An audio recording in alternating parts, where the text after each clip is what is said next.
semakin religius orang, sebuah negara gitu ya, semakin dia berpotensi menjadi negara miskin.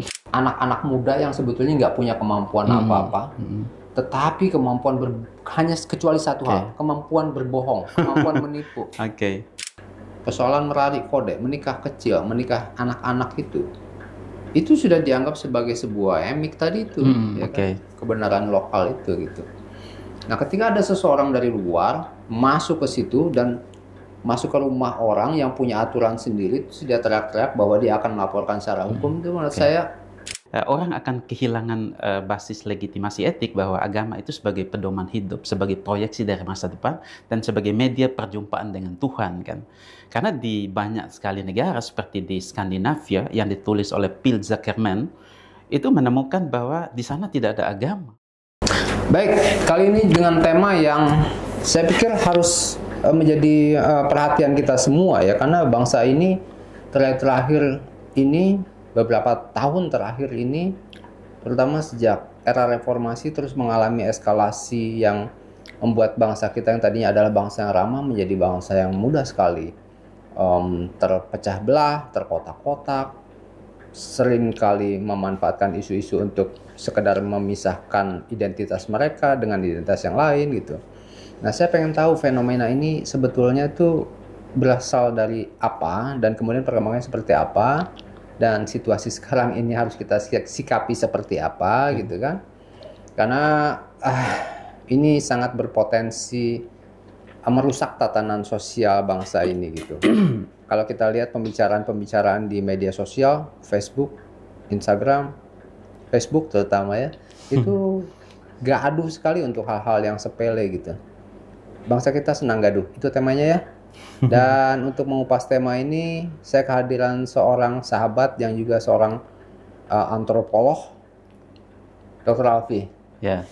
Sehat Pak Dokter? Sehat, alhamdulillah. Sehat-sehat, seperti yang terlihat. Ya. Pembukaan saya kepanjangan tadi ya. supaya apa namanya guideline-nya tuh ditangkap sama Pak Dokter. Siap. Nah, saya tadi menangkap begitu tuh. Jadi mungkin kalau asumsi saya bahwa 98 itu memproduksi pola pikir baru ya dalam konstelasi tata sosial bangsa ini gitu ya. Itu kira-kira bagaimana menurut pandangan Pak Dokter melihat menanggapi statement saya tadi itu?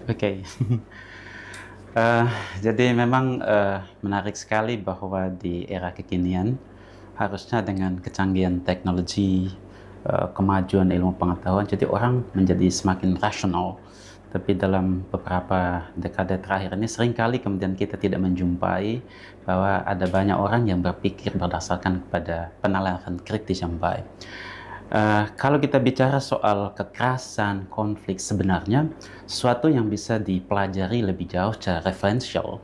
Misalkan bagaimana Louis Althusser misalkan mengatakan bahwa setiap orang sejak dia lahir memang sudah membawa potensi untuk berkonflik. Nah, itu juga kemudian ditegaskan misalkan oleh Eric Fromm bahwa manusia itu disebut sebagai homo animal, bahwa potensi dasar mereka untuk ribut, untuk berkonflik itu memang sesuatu yang natural, bawaan. Tetapi institusi pendidikan, otoritas negara, dan otoritas agama itu punya peran besar untuk kemudian menata agresivitas yang kemudian menjadi insting alami dari manusia. Jadi hubungan relasional manusia dengan sesamanya sebenarnya relasi yang memang dari awal dibentuk secara konfliktual. Tetapi peran kelembagaan sosial, peranata sosial itu juga menentukan bagaimana porsi agresivitas manusia itu bisa ditekan. Lembaga-lembaga pendidikan harus berperan secara optimal untuk memberi ruang bagaimana potensi agresivitas manusia itu bisa disalurkan dengan cara-cara yang jauh lebih memenuhi etika-etika sosial. Jadi seperti itu. Ya, tadi saya memulainya dengan merujuk kepada era sebelumnya itu tahun 98. Jadi begini, Pak Dokter. Waktu itu 94 itu saya kuliah di sebuah kampus Islam ya di Bandung. Even itu kampus Islam pada saat itu yang memakai jilbab pada saat itu masih sangat sedikit. Tapi reformasi kemudian melahirkan pemahaman baru Oke, atas ya. syariat gitu ya. Oke. Pemahaman baru atas jihad, pemahaman baru atas muamalat, Oke, dan semua ya. struktur sosial masyarakat ini oke. menjadi berubah. Seharusnya dengan koridor keagamaan itu kan masyarakat harusnya menjadi lebih baik, menjadi Oke. lebih religius dan seterusnya. Tetapi perkembangannya adalah bahwa bangsa kita ini kemudian malah menjadi semakin atas dasar agama itu, agama itu kemudian menjadi pemicu dari konflik-konflik yang lahir. Oke. Ada Ambon, ada Poso, Oke. name it, banyak, Sampit. Oke. Kenapa tuh 98, sepakat nggak tuh 98, terus ada apa dengan 98 sehingga merubah itu gitu? Oke, ya. Jadi memang kalau kita lihat di 98 memang menjadi titik kulminasi bagaimana kebebasan itu memang dibuka kerannya secara luas. Setelah 30 sekian tahun memang kita hidup di dalam hegemoni negara yang terlalu kuat. Sehingga supremasi otoritas negara itu tidak memberi ruang untuk kemudian orang memiliki pemikiran yang berbeda, cara pandang berbeda. Jadi ketika 98 memang terjadi revolusi paradigmatik. Jadi orang memiliki semacam kemewahan untuk kemudian mengembangkan ekspresi dan kebebasan untuk menyuarakan apa yang selama ini memang tidak disediakan oleh negara sebagai fasilitas yang memang itu diatur di dalam demokrasi. Tapi ketika pasca 98, jadi perayaan-perayaan publik di Indonesia terhadap kebebasan itu menjadi kadang-kadang itu terlalu over dan berlebihan. Dan ini penting sekali untuk kemudian kita pahami bahwa perubahan paradigmatik ini lebih karena dipengaruhi banyak soal, termasuk misalkan adanya ketimpangan negara yang kemudian tidak menghadirkan keadilan ekonomi, akses kemudian politik dan lain sebagainya. Dan itu yang kemudian memang menjadi alasan mengapa orang cenderung mengalami resisten, dan resisten itu adalah salah satu upaya untuk kemudian membangun kekuatan komunitas atau kemudian kekuatan civil society, dan itu memang puncaknya di 98 sebagai era kebebasan yang membatasi 35 tahun kita kemudian dibungkam secara otoritatif oleh negara gitu. Iya, pada saat itu kemudian lahirlah FPI, Ya. Pam Swakarsa dan seterusnya itu ya, yang kemudian sampai sekarang efeknya juga masih kita bisa rasakan ya. Islam kemudian lahir dengan wajah yang lebih radikal, faham-faham jihadis masuk ya. Banyak yang berafiliasi dengan Al-Qaeda, dengan ISIS, ya kan? Siap. Jemaah Islamiyah ya, Ansarut Tauhid dan lain sebagainya. Ansarut Tauhid dan seterusnya itu gitu. Nah, kenapa kemudian, apakah pada masa itu ya, maksud saya kehausan masyarakat terhadap tokoh atau kehausan terhadap agama gitu ya, yang mempengaruhi masyarakat kemudian memahami agama itu secara berlebihan. Nanti kita akan bahas fase berikutnya, itu ada fase mabuk agama itu. Jadi sebenarnya begini. Jadi alasan-alasan dan motif-motif agama yang kemudian dibungkus dalam konflik sosial di Indonesia sebenarnya tidak ansih itu karena persoalan religiusitas yang kemudian tidak terekspresikan. Tapi yang paling penting itu adalah motif-motif ekonomi itu cenderung kemudian menjadi alasan mengapa kemudian agama itu menjadi panji yang kemudian menjadi semacam kendaraan legitimatif untuk kemudian membangun konfrontasi misalkan. Yang kedua, memang interpretasi kepada pakem-pakem agama yang terlalu tekstualis itu dipengaruhi juga oleh metode belajar, sumber informasi, kemudian patron yang kemudian dijadikan sebagai referensi. Ini yang kemudian memang perlu dikritisi juga, karena banyak orang yang kemudian tiba-tiba menjadi orang soleh, tiba-tiba menjadi public figure yang religius, tapi sebenarnya mereka sangat tekstualitas di dalam memahami pesan-pesan suci keagamaan, sehingga begitu ada kesenjangan dengan relasi dengan negara seperti soal ketidakadilan yang sulit, kemudian ketimpangan ekonomi, yang kemudian itu memicu ketidakpuasan sebagian orang, terutama dari kelompok-kelompok religiusitas ini, yang menginginkan bahwa ada sistem baru yang lebih religius, yang kemudian menjadi kontra dari sistem yang dianggap mapan dari negara. Nah, itu yang memicu penafsiran-penafsiran yang kemudian lebih sangat tekstualis dan radikal, sehingga itu menjadi semacam motif untuk kemudian membangun konflik-konflik antar agama dan lain sebagainya. Ya, dan agama akhirnya menjadi terdowngrade ya. Betul. Ya, misal nih, sekitar tahun 80-90 itu ada ulama juga, seorang doktor, Iya. dokter listrik kalau nggak salah, itu namanya itu Dr. Imaduddin. Dr. Imaduddin itu dia seorang ulama yang memiliki spektrum teknologi, sehingga kalau ditanya sekarang ini siapa sih ulama yang punya dasar pengetahuan teknologi yang baik, sampai detik ini belum ada gitu. Nah, maksud saya rasionalitasnya Bang Imad itu sampai detik ini tidak saya lihat lagi di kalangan agamawan itu gitu. Mungkin kita lihat kalau dari sisi pemahaman peradaban Islam internasional, mungkin kita bisa tanya Felix Xiao. Kalau ngomong soal kemarifatan kita bisa tanya Gus Baha. Kalau kita tanya soal kebudayaan Islam, mungkin kita bisa tanya Gus Muafik misalnya, seperti itu. Nah, tetapi pendekatan Syiar Islam dengan pendekatan sains itu sampai sekarang tidak ada melahirkan Imaduddin yang lain gitu. Nah, malah selebihnya itu adalah yang menggelisahkan saya adalah agama semakin terdegradasi dengan lahirnya kelompok-kelompok yang menggaungkan khurafat.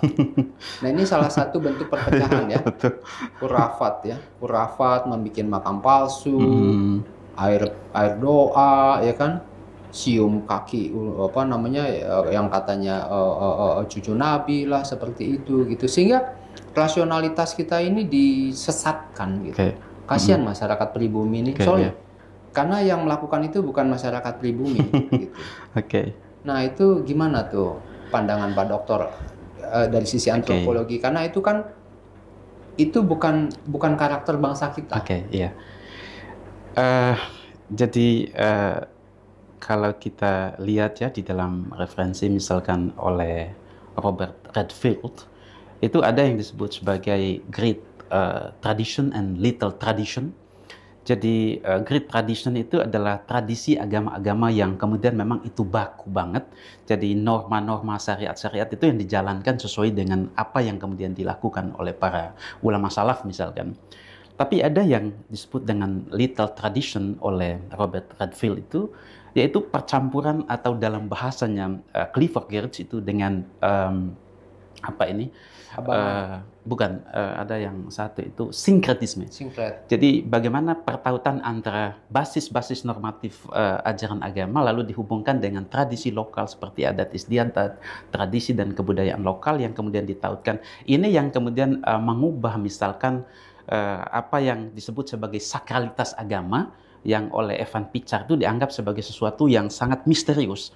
Lalu kemudian itu dengan bersinggungan dengan tradisi-tradisi lokal yang kecil itu, maka itu yang menyebabkan sakralitas agama tadi yang dikenalkan oleh Evan Pichar itu menjadi apa yang menjadi praktek yang profan. Jadi lebih kepada ritus-ritus yang sifatnya kultural, mistifikasi terhadap tokoh, kemudian kultus terhadap makam-makam. Sebenarnya ini sesuatu yang mencerminkan bahwa ada kematian berpikir logis di kalangan masyarakat Indonesia secara masif, dan itu memang secara kultural terjadi secara luas. Nah, itulah kemudian peran institusi pendidikan, tokoh-tokoh agama ini bagaimana membangun kembali agama yang berbasiskan kepada rasionalitas. Malah sekarang institusi agama juga menjadi bagian dari tudingan itu diarahkan bahwa rasionalitas itu tidak dibangun dari kelompok-kelompok agamawan itu, institusi agama termasuk diantaranya. Apalagi kemudian dengan institusi agama itu menjadi tempat di mana satu pola-pola doktrinal itu dilakukan, terus kemudian juga pola-pola ketokohan itu ditekankan betul, sehingga kemudian yang terjadi adalah ada sebuah dominasi kekuasaan terhadap para santri-santri yang kemudian melahirkan berbagai macam ekses, terutama ekses negatif gitu. Peruda paksa dan seterusnya itu mengerikan. Kenapa, ada apa dengan institusi agama ini ya? Jadi memang menarik kalau kita bicara soal bagaimana nilai-nilai sakralitas agama ini menjadi soal profan sejak di era kekinian. Ya, salah satu sebabnya tadi tentu ada pengaruh misalkan liberalisasi ideologi yang kemudian masif juga di Indonesia, ada infiltrasi konsep-konsep keagamaan yang kemudian diterima juga oleh kelompok-kelompok agama tertentu yang lebih fanatik, terutama dari kelompok-kelompok tradisional ini, yang kemudian memahami agama itu betul-betul pada konteks-konteks modernitas yang kemudian memerlukan penafsiran yang lebih logik. Nah, ini yang kemudian mempengaruhi pemahaman dan praktik agama yang betul-betul sangat kaku, lalu kemudian tidak baku kalau menurut saya. Karena itulah kemudian institusi agama lebih cenderung saat ini menjadi institusi yang tadi menjalankan regularitas dari praktek-praktek agama seperti doktrinasi dan lain sebagainya. Padahal itu tidak diperlukan di era kekinian yang mendorong pemahaman agama yang jauh lebih inklusif dan lebih rasional. Karena memang ya di dalam Islam misalkan agama itu harus berbasiskan pada akal, dan itu relevan dengan basis filsafat yang melihat manusia sebagai animal rasional ya, sebagai makhluk yang berpikir atau sebagai homo sapiens. Jadi seperti itu yang memang ini mendera kita dalam praksis keagamaan. Sehingga kemudian orang menjadi ragu, benarkah agama punya sakralitas gitu terhadap penyelesaian soal sosial yang mendasar itu tadi. Dokter melihat ada degradasi moral dan degradasi logika nggak dalam bangsa kita di kurun waktu 2 dekade ini? Kalau dilihat dari realitas sosial yang kemudian tengah berkembang, jadi memang ada degradasi, bahkan saya bilang ancaman kematian dari logika dan pemikiran yang berbasiskan pada sains itu akan terus terjadi jika tidak ada arus mainstream dari institusi pendidikan tinggi, pranata-pranata sosial yang kemudian menjadi referensi, panduan dan pedoman hidup masyarakat yang berlangsung lama, itu kemudian tidak hidup kembali sebagai pemikiran alternatif atau sebagai jalan alternatif. Jadi Prof, saya pernah melihat sebuah riset ya tentang 10 negara paling agamis di dunia itu. Saya lupa urutan-urutannya, tetapi Indonesia masuk di dalamnya, nomor 7. Ada juga Bangladesh, ada juga Pakistan, ada juga kebanyakan yang lainnya itu adalah negara-negara dunia ketiga yang ada di Afrika. Nah, di antara 10 negara itu 4 diantaranya adalah negara berkembang, 6 diantaranya adalah negara miskin. Jadi, seolah-olah bisa disimpulkan bahwa semakin religius orang, sebuah negara gitu ya, semakin dia berpotensi menjadi negara miskin. Karena pemahaman keagamaan yang dilahirkan itu ternyata adalah lebih kepada hal-hal yang tidak terkait pada realitas kekinian dan juga rasionalitas, apalagi sains gitu. Malah di Indonesia kita sangat prihatin sekali ya, bahwa masyarakat sangat percaya sama hal-hal yang irasional itu, bekas makannya seorang yang katanya Habib itu, dan segala macam hal yang saya sebetulnya kecewa ya situasi itu. Karena kalau dalam Islam itu bahwa dosa tertinggi itu adalah syirik ya, maka apa yang terjadi di Indonesia itu adalah langkah-langkah untuk melahirkan kesyirikan itu yang baru ya. Karena logika mereka disesatkan, sehingga mereka tidak akan menemukan Tuhannya gitu. Kalau saya melihat ya, kalau fenomena irasionalitas yang kemudian menjadi praksis keberagamaan di Indonesia, misalkan ini terus berlangsung, ya saya kira orang akan kehilangan basis legitimasi etik bahwa agama itu sebagai pedoman hidup, sebagai proyeksi dari masa depan, dan sebagai media perjumpaan dengan Tuhan kan. Karena di banyak sekali negara seperti di Skandinavia yang ditulis oleh Phil Zuckerman, itu menemukan bahwa di sana tidak ada agama, orang ateis, tapi konstruksi sosial berpikir masyarakat itu menjadi sangat logis, kemudian stabilitas kehidupan bermasyarakat itu menjadi lebih mapan, dan nyaris tidak ada konflik dan bentrokan antar agama. Apa yang dipegang oleh mereka ketika mereka tidak beragama, tapi mereka mampu melahirkan tatanan sosial yang baik gitu? Ya, salah satunya adalah rasionalitas. Rasionalitas berarti akan selalu berkorelasi dengan hal-hal baik dong. Harusnya secara alami hukum-hukum akal ini kemudian secara intrinsik itu bisa membedakan mana kecenderungan-kecenderungan logik manusia untuk menuju kepada hal-hal yang baik dan menghindari kepada hal-hal yang negatif. Jadi hukum akal itu bekerja secara deterministik untuk menentukan mana yang benar, mana yang salah, mana yang dijauhi dan mana yang didekati. Jadi semakin tinggi rasionalitas manusia sebenarnya semakin tersisih juga eksistensi dan peran agama. Makanya dalam banyak sekali pemikiran seperti Karen Armstrong itu melihat bahwa semakin rasional masyarakat seperti di negara-negara maju, maka di masa depan agama ini akan hanya menjadi fosil peradaban manusia. Oleh karena itu diperlukan punah kalau tidak memiliki efikasi di dalam menjembatani soal kemiskinan, fatalisme berpikir, dan kemudian irasionalitas yang tumbuh kembang di dalam masyarakat. Agama banyak sekali tidak menjawab persoalan-persoalan kekinian. Ya. Praksisnya begitu, yang saya lihat ya di Indonesia ya. Misalnya begini ya, saya nggak tahu bagaimana kemudian misalnya lulusan-lulusan pesantren tahfiz misalnya gitu ya, ketika mereka segenap waktunya itu dihabiskan untuk menghafal Al-Quran. Sementara mereka tidak punya kesempatan atau sedikit kesempatan untuk mengembangkan diri mereka dalam aspek-aspek yang lain. Ketika mereka lulus, kemampuan mereka menghafal Quran itu, apakah itu bisa menjadi modal mereka menghasilkan uang? Kalau tidak, maka justru itu akan melahirkan persoalan, gitu kan? Nah, jadi saya pengen katakan bahwa ke depan ini yang lebih diperlukan adalah bagaimana membangun peradaban baru yang lebih rasional tanpa meninggalkan hal-hal baik atau nilai-nilai baik yang dikandung oleh agama.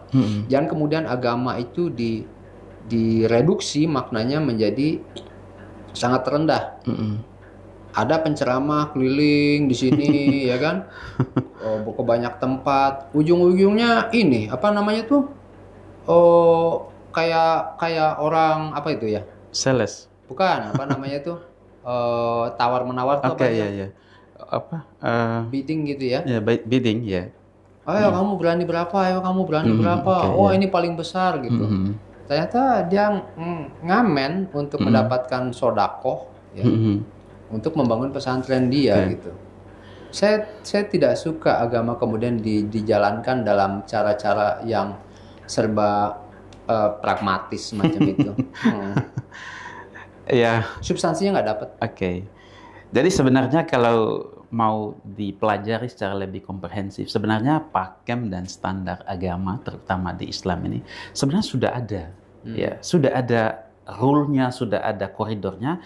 Hanya saja kemudian dalam ranah praksisnya di panggung kehidupan kita bermasyarakat, kadang-kadang itu tidak linear. Nah, mengapa itu? Salah satunya karena motif beragama itu tidak semata teologis kan. Jadi motif beragama bisa sangat kapitalistik, bisa juga sangat ekonomis. Nah, itu yang membuat wajah agama itu kemudian ada yang mencirikan kapitalisme dengan mengkonstruksi simbol-simbol agama tertentu. Malah sisi kesalehannya hilang. Ya, lalu itu kemudian dijual sebagai cara untuk mendapatkan keuntungan-keuntungan yang sangat pragmatis.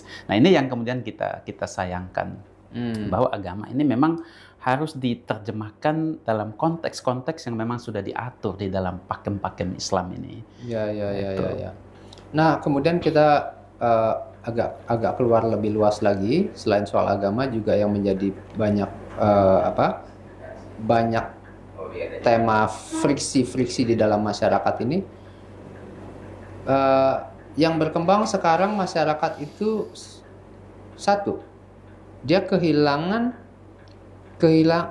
masyarakat Indonesia kehilangan keramah tamahannya, kebaikannya, gitu kan. Tetapi mereka tidak kekurangan alasan untuk mencari tema-tema konflik, apapun itu yang muncul di permukaan. Misalnya sekarang ya, yang dekat-dekat aja, program barak militernya KDM, selalu ada pro kontra dan gaduh. Soal royalti versi Ahmad Dhani yang bisa direct licensing dan kemudian ada satu lagi lewat LMKN, itu konflik juga. Terus soal khurafat jelas ini konfliknya luar biasa juga kan. Soal ijazah palsu. Jadi apa yang tidak bisa kita jadikan sebagai tema konflik itu ya?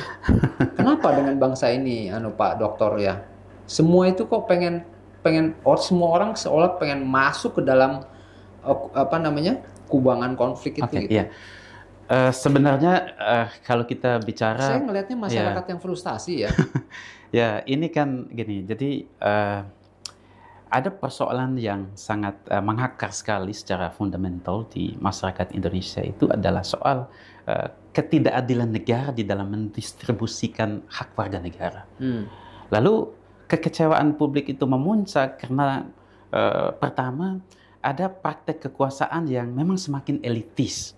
Yang kedua semakin transaksional. Dan yang ketiga, isu-isu yang memang populis yang dibutuhkan oleh masyarakat untuk disegerakan, diselesaikan, itu nyaris hilang di parlemen, nyaris hilang di dalam pusaran-pusaran isu penting dari kekuasaan. Sehingga kekecewaan publik itu direpresentasikan dengan membangun agitasi, propaganda, dan relasi yang konfliktual dengan negara.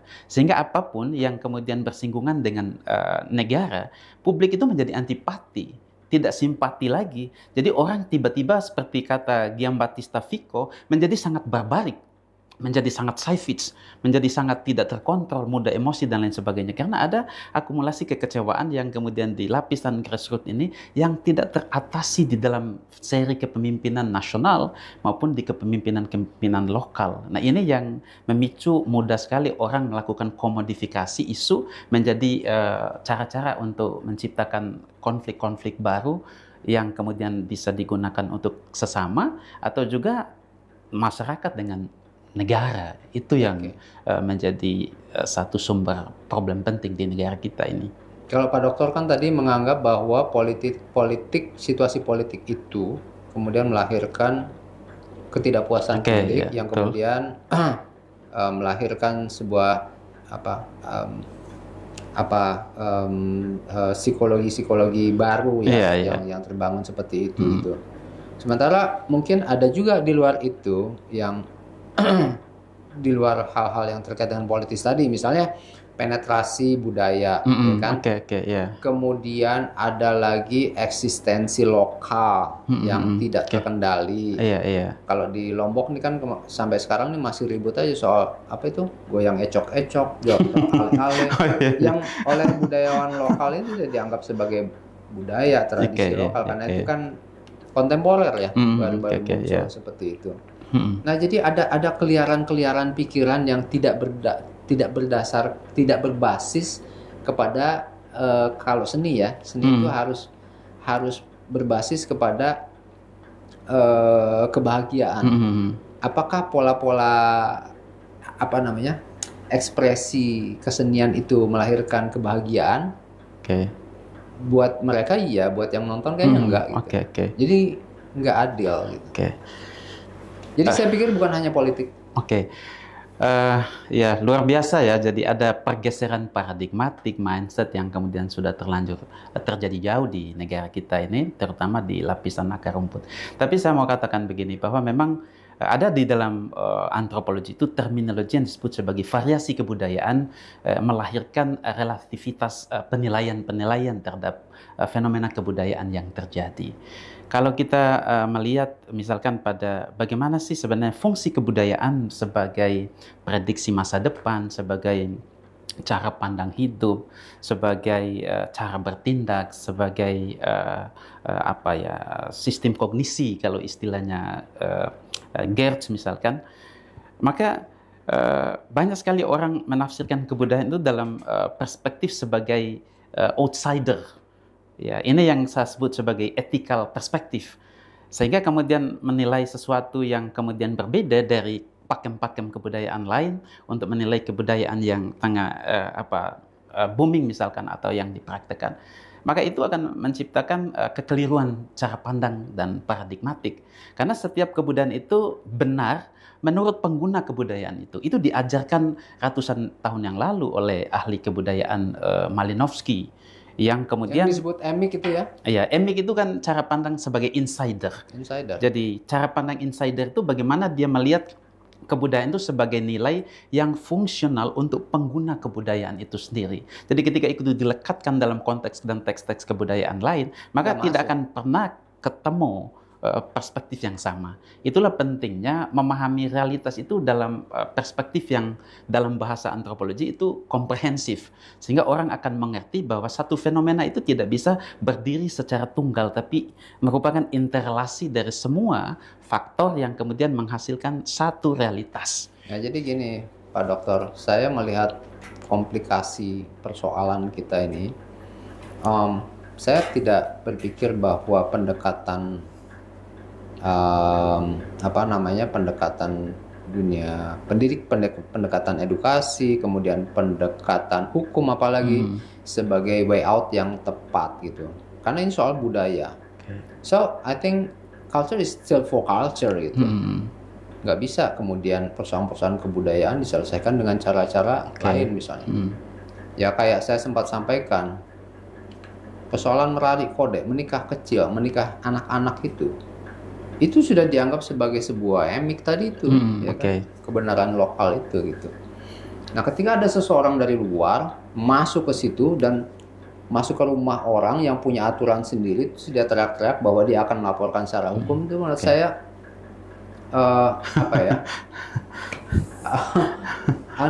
sistematikanya gimana sih gitu ya. Gitu. Jadi harusnya pendekatan budaya tetap kan? Jadi ini menarik juga nih soal perkawinan, pernikahan dini ya. Sebenarnya kalau kita mau kembali kepada sejarah sebagai evolusi dari perkembangan pemikiran manusia, tahapan perkembangan sosial kehidupan manusia, kita akan tiba bahwa di 1400 tahun yang lalu, Raja Richard di Inggris itu menikah dengan anak yang berusia 12 tahun. Ya, dan itu praksis yang kemudian berlangsung universal di seluruh agama-agama besar, termasuk Nabi Muhammad juga misalkan. Di 1400 tahun yang lalu, hal seperti itu tuh sudah lazim. Tapi bagaimana kemudian perkembangan aturan-aturan sosial yang kemudian berkembang, itu kemudian menciptakan pola-pola yang berbeda, karakteristik pernikahan yang berbeda, model pernikahan yang berbeda. Gak bisa kita merefleksikan situasi itu dengan situasi sekarang. Ya, jadi kita harus menarik garis sejarah sebagai suatu tolak ukur bahwa apa yang terjadi di masa lalu sebenarnya adalah repetisi dari apa yang terjadi di masa kini. Tapi kalau kemudian dihubungkan dengan konteks yang sekarang, yang perlu diratifikasi itu mungkin aturan yang lebih humanis, yang kemudian itu tidak memberikan semacam tekanan sosial kepada tradisi yang sudah menjadi ciri khas dan kebiasaan pada masyarakat di sini. Jadi menurut saya memang perlu ada perbaikan aturan, termasuk kemudian menaikkan angka usia pernikahan, walaupun di undang-undang pernikahan saya kira sudah jelas usia 17 tahun dan lain sebagainya. Tapi untuk kasus-kasus seperti di Lombok yang kemudian memang kuat sekali tradisi seperti itu, maka diperlukan pendekatan kebudayaan yang betul-betul lebih komprehensif supaya ini tidak menjadi polemik, lalu kemudian ada penghakiman-penghakiman yang tidak objektif. Padahal tradisi-tradisi yang tengah berkembang dan terjadi sebenarnya itu sudah terjadi 1400 tahun yang lalu. Jadi pendekatan kebudayaan tidak lagi kemudian dihadap-hadapkan dengan persoalan hukum, dihadap-hadapkan dengan persoalan kriminalitas dan lain sebagainya. Jadi kita cari. Nggak setuju ya berarti ya? Ya, kalau saya kurang setuju untuk itu. Tapi pendekatannya bagaimana memperbaiki sistem itu yang lebih penting supaya sistem apa nih? Sistem pernikahan atau kemudian hukum positif yang mengatur tentang batas-batas usia pernikahan, walaupun itu sudah diatur, bila perlu dengan fenomena yang luas ini perbaiki lagi, ratifikasi lagi supaya kita menemukan betul format yang tepat untuk kemudian mencegah misalkan pernikahan dini ini tidak dianggap sebagai pelanggaran hukum, tapi merupakan upaya untuk kemudian memastikan bahwa yang dimaksudkan dengan orang yang sudah dewasa menikah itu adalah ketika orang sudah akil balik, kan begitu. Nah, hal-hal seperti ini yang perlu dikaji. Jadi tidak kemudian kita secara buru-buru mengambil konklusi-konklusi yang memang memerlukan kajian-kajian yang lebih komprehensif lagi, saya kira seperti itu. Saya menganggapnya kita memerlukan semacam rekonstruksi budaya. Iya, itu jauh lebih itu butuh butuh pendekatan yang apa ya, evolutif gitu, Iya, karena nggak iya, bisa ujuk-ujuk melahirkan peradaban baru dalam satu malam Oke, gitu. ya, betul. Bagaimana kita bisa menyerap kebudayaan lokal itu, memahaminya sehingga kita tahu bagaimana kita harus menyikapi kebudayaan yang kita hadapi itu gitu kan. Sisi-sisi apa yang kemudian harus di-elevate ke arah yang lebih relate dengan kekinian misalnya seperti itu. Proses-proses penyampaian itulah yang kemudian membutuhkan ketokohan yang bisa memberikan penjelasan dan pengaruh bahwa nilai-nilai ini harus diratifikasi tadi itu. Nah, saya belum melihat hal itu dilakukan dengan maksimal gitu. Betul. Saya tambahkan ya, sebenarnya di dalam antropologi itu ada perangkat-perangkat konseptual yang bisa dipakai. Yang pertama, untuk mencegah itu terjadi tadi, merekod atau apalah istilah yang dalam bahasa lokal, terms. Yang pertama itu ada yang disebut sebagai internalisasi. Internalisasi itu bagaimana orang didoktrin di dalam unit-unit keluarga lewat pendidikan moral, nilai, bahwa tindakan-tindakan seperti itu misalkan itu bisa menciptakan efek-efek sosial, efek-efek biologis, bahkan efek-efek ekonomi. Kalau orang menikah muda misalkan dia bisa berbahaya dari segi organ reproduksi yang belum siap misalkan, bisa mudah bercerai, lalu kemudian secara ekonomi orang tidak punya kapasitas untuk kemudian menjadi lebih produktif. Nah, setelah itu ada yang disebut sebagai sosialisasi. Jadi orang mengambil peran-peran konkret bahwa untuk tidak melakukan itu secara aktual. Nah, baru yang terakhir tuh ada yang disebut sebagai enkulturasi. Jadi setelah orang dapatkan nilai pengetahuan yang cukup tentang bahaya, misalkan pernikahan ini, jadi tindakan pernikahan ini itu bisa diubah dengan kesadaran kultural yang secara kognitif itu mengatur pola-pola perilaku, dan orang tidak akan memilih itu sebagai jalan yang dipilih sebagai solusi ketika ada masalah yang dialami oleh masyarakat atau manusia. Siap. Ya, 3 hal ini penting sekali, ada ada internalisasi, ada sosialisasi, kemudian ada enkulturasi. 3 hal ini penting sekali. Ya, Pak Dokter kan akademik ya. Kalau saya kan lebih kepada hal-hal yang memang sifatnya taktis ya, lebih kepada realitas gitu ya, lebih kepada pendekatan-pendekatan yang memang kira-kira bisa menjadi feedback secara konkret gitu terhadap persoalan-persoalan di lapangan. Nah, contoh kasus ini yang lagi heboh sekarang nih. Ini tanggal 21 Juni 2025. Ya, jadi sekitar 3 hari yang lalu ya, heboh-heboh soal apa namanya itu, pengusiran tamu gitu ya oleh seorang bupati gitu. Kemudian itu menjadi persoalan komunal gitu. Antara warga kabupaten A dengan warga kabupaten B gitu. Saya nggak ngerti ya, maksudnya kenapa being part of the conflict itu menjadi sesuatu yang asik gitu ya. Jadi too much information ini di era sekarang ini. Jadi kita menelan terlalu banyak informasi, tetapi kita tidak bisa menyaringnya. Mana yang protein, mana yang residu, mana yang apa ya, segala macam. Nah, yang mungkin disaring itu adalah yang hal-hal yang tidak baik. You are what you scroll. Gitu. Jadi ketika Anda mengkonsumsi sampah, itulah yang kemudian Anda akan terima lagi seperti itu. Nah, sampah-sampah itulah yang mereduksi otak orang-orang ini menjadi seperti yang sekarang ini. Dia tonton konflik, dia tonton kekerasan, dia baca komen kebencian, yang itu akan menjadi apa namanya, duplikasi lah dari perilaku orang-orang. Begitu nggak alurnya tuh? Ya, jadi some people say that too many information that's good to improving our point of view, but too much information without criticisms that makes someone that fools. Itu kan sesuatu yang memang penting untuk kemudian kita jadikan sebagai acuan, bahwa informasi yang kemudian dilihat di dalam dalam tontonan misalkan, ya realitas seperti itu kan bisa 2 kemungkinan. Ada realitas objektif kemudian ada yang disebut sebagai realitas yang konstruktif, yang didesain sedemikian rupa. Nah, disitulah perlunya kecerdasan dan sikap kritis untuk kemudian menilai kualitas dan sumber informasi supaya orang tidak terjebak pada peniruan dan imitasi hal-hal yang sangat negatif.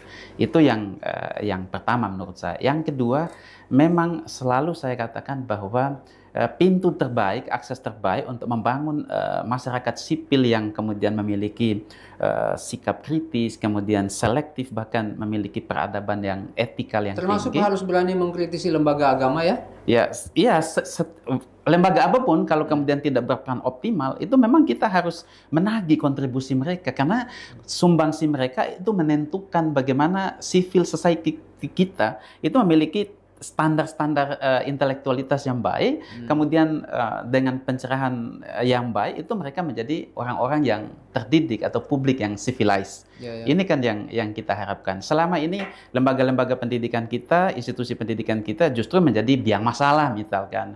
Institusi keagamaan kita justru menjadi sumber masalah juga. Lalu kemudian lembaga-lembaga lain, terutama negara, sebagian instansinya secara kasuistik, justru mereka menjadi sumber problem-problem sosial. Nah, ini yang kemudian semakin menghilangkan kepercayaan publik terhadap kontribusi dari kelembagaan sosial di negara kita. Lalu siapa yang bisa kita percaya di bangsa kita ini sekarang?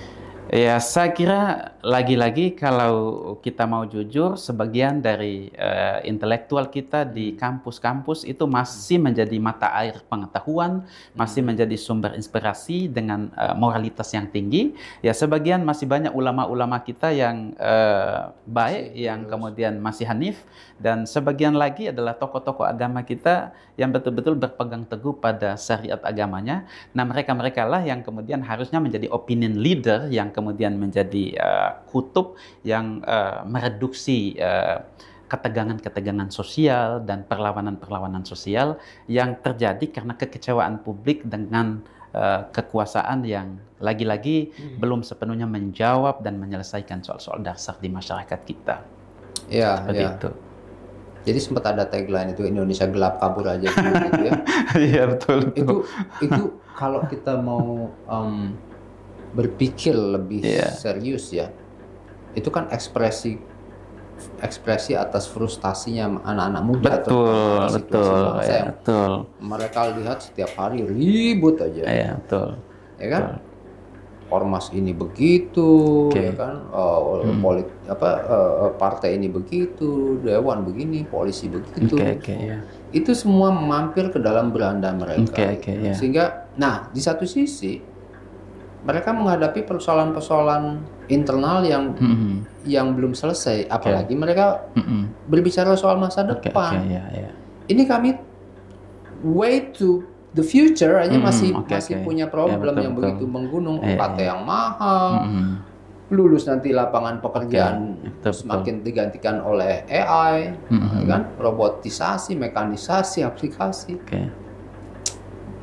Semengerikan itukah kita ini? Jadi memang kita kalau mau jujur, Indonesia ini kemudian harus dilihat di dalam ragam sisi. Jadi kalau melihat Indonesia secara optimistik, kita akan menemukan semacam potensi bahwa Indonesia akan bangkit dengan segala kelebihan-kelebihan potensinya. Tapi di sisi lain, dengan melihat dinamika sosial yang akhir-akhir ini cenderung membuat orang kehilangan harapan, maka problem itu akan menjadi ancaman bagi masa depan Indonesia yang kemudian tidak menemukan jalan kembali untuk menjadi besar. Nah, oleh karena itu menurut saya dengan gejala dan fenomena sosial yang semakin mengkhawatirkan seperti saat ini, memang perlu ada reposisi peran kelembagaan negara. Yang kedua, bagaimana membangun kolaborasi yang luas antara negara dengan institusi pendidikan di Indonesia. Itu jumlahnya kurang lebih ada 5.000 yang kemudian itu ditagih kontribusi mereka di dalam membangun tatanan masyarakat yang betul-betul lebih inklusif dan tentu saja menjadi masyarakat yang memang produktif di dalam memberikan sumbangsi kepada bangsa kita.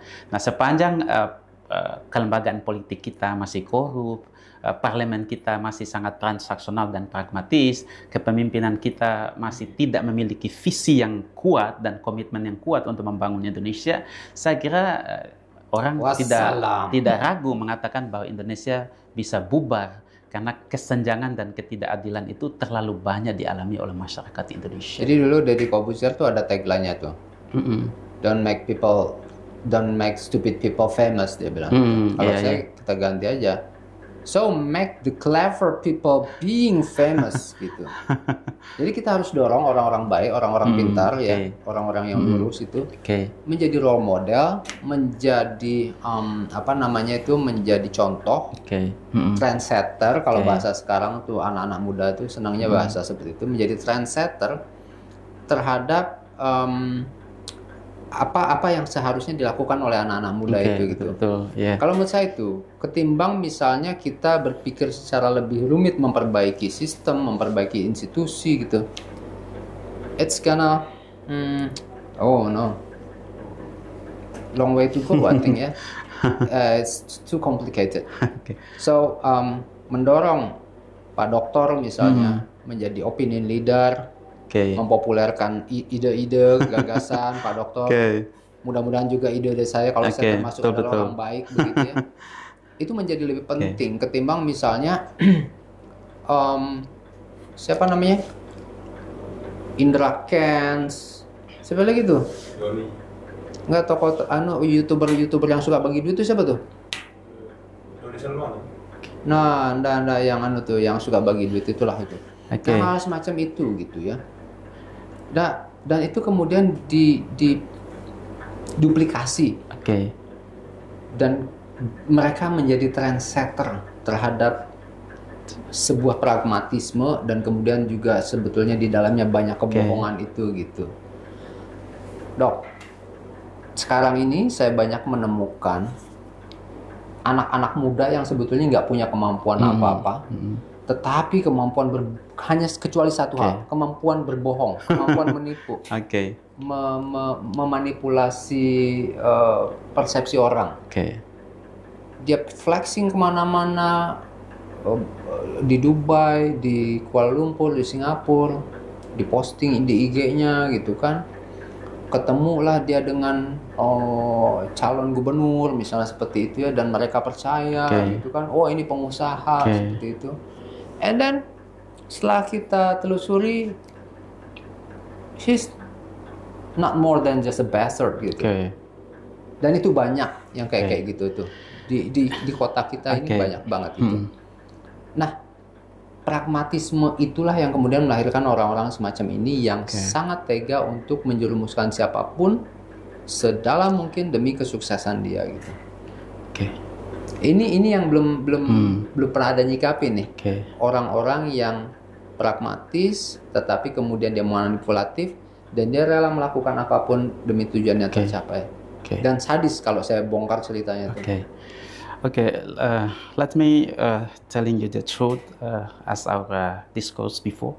Jadi saya banyak mendalami beberapa referensi yang kemudian tadi bagaimana orang-orang seperti di Eropa, orang-orang seperti di Asia lain, seperti di Jepang, di China, itu bisa menjadi negara yang tumbuh kembang ekonomi dan intelektualitas itu yang kemudian tidak tertandingi oleh negara lain. Nah, Indonesia sebenarnya they have the same potential like another country around the globe, but one thing that becoming serious problems, we don't have strong supporting by our states. Contoh di Amerika ada yang disebut oleh Arnold Toynbee itu dengan minority kreatif ya. Jadi orang-orang yang kemudian jumlahnya sangat sedikit, tapi dia punya impact karena mereka bekerja konkret, teknokratis, sangat saintifik, yang kemudian itu menggerakkan perubahan dan inovasi di dalam kehidupan bermasyarakat. dan mereka menjadi patron. Kalau kita baca bagaimana Robert and Bella di Religion Tokugawa di Jepang, jadi bagaimana pemuka-pemuka agama Shinto itu punya kreativitas untuk menafsirkan pesan-pesan agama menjadi lebih kontekstual dengan kehidupan kontemporer, sehingga itu menjadi semacam guideline untuk orang-orang modern untuk hidup patuh pada pesan-pesan inspiratif agama. Nah, ini yang kemudian belum tumbuh di Indonesia, sehingga kemudian yang terjadi di Indonesia, orang kehilangan otensitas diri karena ada banyak hal yang kemudian mempengaruhi mereka untuk tidak jujur.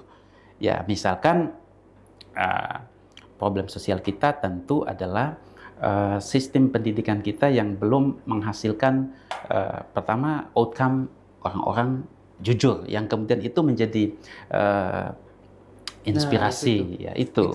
Ya. Dulu tuh saya mengingat ya, di masa saya sekolah dulu itu sulit saya menemukan orang pembohong. Iya. Tetapi saat ini saya tidak bisa membedakan mana yang pembohong dan mana yang jujur. Jadi kalau orang Indonesia sebut bahwa kebohongan ini kan memang sudah dari atas kan. Ya, sudah dari atas, sudah dari pusat.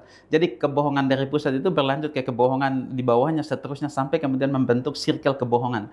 Nah, ini yang kemudian membuat publik kita tidak sepenuhnya percaya juga pada otoritas-otoritas negara, otoritas-otoritas institusi pendidikan, karena banyak sekali realitas yang kemudian orang lihat itu bukan realitas yang objektif, tapi realitas yang kemudian dikonstruksi by design.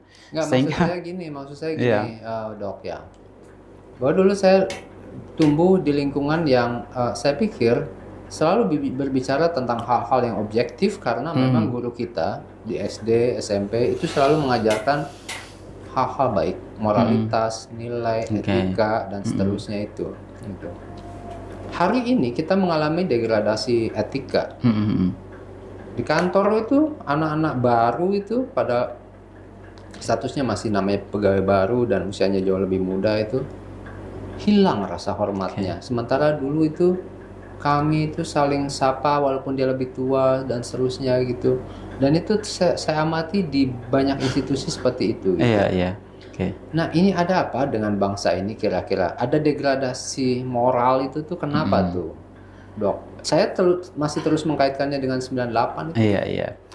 Bisa nggak dijelaskan tuh? Kenapa berubah nih bangsa ini nih?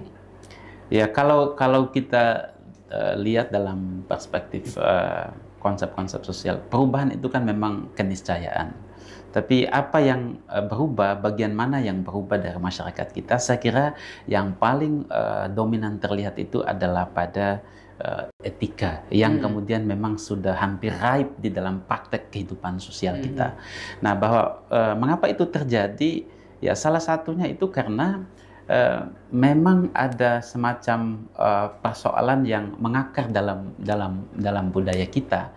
Salah satunya ada liberalisme kebudayaan yang kemudian terjadi di negara kita. Yang paling sentral tentu saja penyingkiran terhadap materi-materi agama di sekolah-sekolah secara formal, yang kemudian itu diberikan porsi hanya sekian jam di dalam satu minggu, itu juga berdampak pada kehilangan moralitas agama yang kemudian harusnya itu menjadi budaya di dalam kultur sekolah maupun di universitas kita. Apakah tidak bahwa sebetulnya kita ini punya DNA, memang DNA seperti itu, DNA penipu, DNA manipulatif? Karena begini. Kalau kita suka lihat konten-konten sejarah itu ya, beberapa orang yang dianggap pahlawan misalnya ya, lalu kemudian ada perspektif second opinionnya bahwa enggak seperti itu sesungguhnya, karena dia juga punya sisi kehidupan yang lain. Iya. Ada yang dianggap pahlawan, sebetulnya dia adalah justru pengkhianat dan seterusnya. Ada kan yang perbedaan pandangan semacam itu juga ada seperti itu gitu. Bagaimana kita temukan juga konflik-konflik di antara kubu keraton, kemudian juga konflik-konflik kekuasaan yang melibatkan salah seorang sunan pada masa itu di Demak misalnya itu kan. Jadi kesejarahan konflik kita ini memang udah panjang. Yang kita ingat pertama kali itu, yang saya ingat pertama kali itu adalah dimulai ketika Ken Arok Iya. mengkudeta Tunggul Ahmad itu adalah sejarah kudeta pertama, darah pertama. Dan sejak itu saya baca sejarah itu semuanya darah. Ya, betul. Jadi kalau kita kembali ke masa lalu, secara historikal memang perjalanan bangsa kita ini memang diwarnai oleh konflik yang berdarah-darah. Dan di dalam studi-studi postkolonial, residu dari jejak sejarah konfliktual di masa lalu itu memang belum sepenuhnya bisa hilang. Karena apa? Kultur konflik itu kan sesuatu yang embodied di dalam perasaan, di dalam tindakan orang, yang kemudian hanya memerlukan sedikit momentum untuk kemudian dia meletup, untuk dia meluas. Jadi oleh karena itulah saya katakan tadi, jadi institusi agama, institusi pendidikan, institusi keluarga, institusi di masyarakat, dia harus tumbuh sebagai peranata yang kemudian mereduksi potensi munculnya momentum orang untuk menjadi sangat agresif, untuk menjadi sangat tidak terkendali. Nah, itulah yang kemudian kita tagih sekarang. Karena di negara-negara lain seperti di Jepang misalkan, yang jadi tolak ukur di Asia, atau di Singapura, jadi institusi pendidikan itu menjadi ruang suci yang menghasilkan manusia-manusia terpilih yang kemudian itu akan disebar menjadi pemimpin di lembaga-lembaga pendidikan, di lembaga-lembaga agama, bahkan di lembaga-lembaga negara. Jadi ruang pendidikan yang ada di negara-negara maju adalah ruang pendidikan yang menghasilkan orang jujur tadi, orang punya integritas, orang punya karakter. Sebaliknya di institusi pendidikan kita justru akan sulit kita menemukan orang yang kemudian terdidik itu kemudian menjadi lebih terpuji ketika dia bersinggungan dengan kekuasaan atau bersinggungan dengan uang atau materi. Ya, godaan-godaan seperti itu tidak cukup dijaga oleh integritas mereka yang kemudian itu diperoleh di dalam proses pendidikan. Ini hal-hal yang memang menurut saya sangat filosofis, perlu pemikiran dan kebijakan yang harus terukur oleh negara. Pertanyaan terakhir, ini pertanyaan yang agak ngeri-ngeri sedap. Jadi di negara-negara Skandinavia itu yang kebanyakan negara-negaranya itu masuk dalam list negara-negara yang paling bahagia di dunia itu sebagian besar diantaranya itu mereka sebetulnya ateis. Even Arab juga ada laporan bahwa masyarakat Arab Saudi itu juga ada kecenderungan untuk ateis, menjadi ateis juga. Saya sudah baca juga itu. Nah, dalam konteks Skandinavia, Norway, Islandia dan seterusnya itu, Denmark, peran-peran religiusitas itu jelas tidak ada. Ya, pastinya. Tetapi mereka bahagia. Bagaimana menjelaskan itu? Atau kan tidak boleh juga kita mengadopsi itu, gitu kan? Nah, mereka tidak mengadopsi peran agama untuk menjadikan mereka bahagia, sementara kita adalah negara agama. Pertanyaan saya, dengan kondisi kita negara beragama, bagaimana kita bisa mencapai kebahagiaan seperti mereka? Jadi kalau memang kita lakukan komparasi, ya, salah satu masyarakat dunia yang indeks kebahagiaannya paling tinggi itu kan ada di Skandinavia, ya, di Eropa Timur, terutama di Finlandia. Iceland. Mereka tidak diatur oleh agama, bahkan agama dipandang sebagai sesuatu yang superstitious, ya, sesuatu yang mistik banget, dan itu dianggap sebagai sesuatu yang kontra dengan irasional, akal sehat. Tetapi mereka menemukan kebahagiaan. Tapi sebenarnya kalau kita juga mengkaji secara filosofis bahwa kebahagiaan ini kan menjadi sesuatu yang sangat relativistik, ya, bagi setiap orang. Ada yang meletakkan, ya, misalkan kebahagiaan itu pada, ya, pemujaan akal yang berlebihan. Lalu kebendaan atau materialisme itu menjadi salah satu indikator mereka bahagia.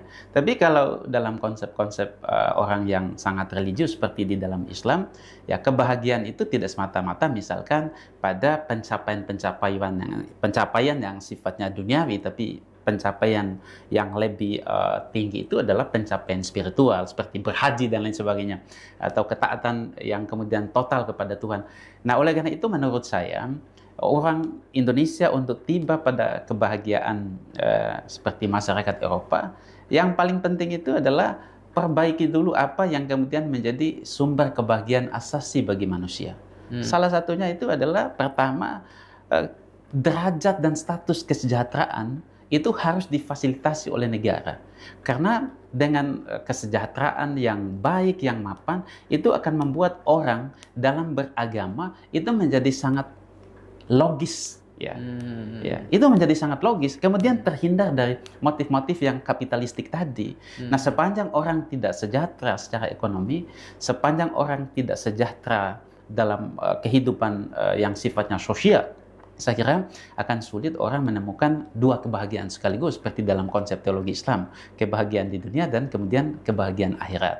Nah, tapi apapun yang kemudian kita temukan di Indonesia sebenarnya ada sesuatu yang sangat fatal dan mendasar, bahwa untuk tiba kepada kebahagiaan yang sifatnya sosial, ya orang harus betul-betul mencapai kualitas kesejahteraan secara ekonomi. Itu yang penting menurut saya. Ya, jadi ternyata kan logika itu datang dari logistik dulu.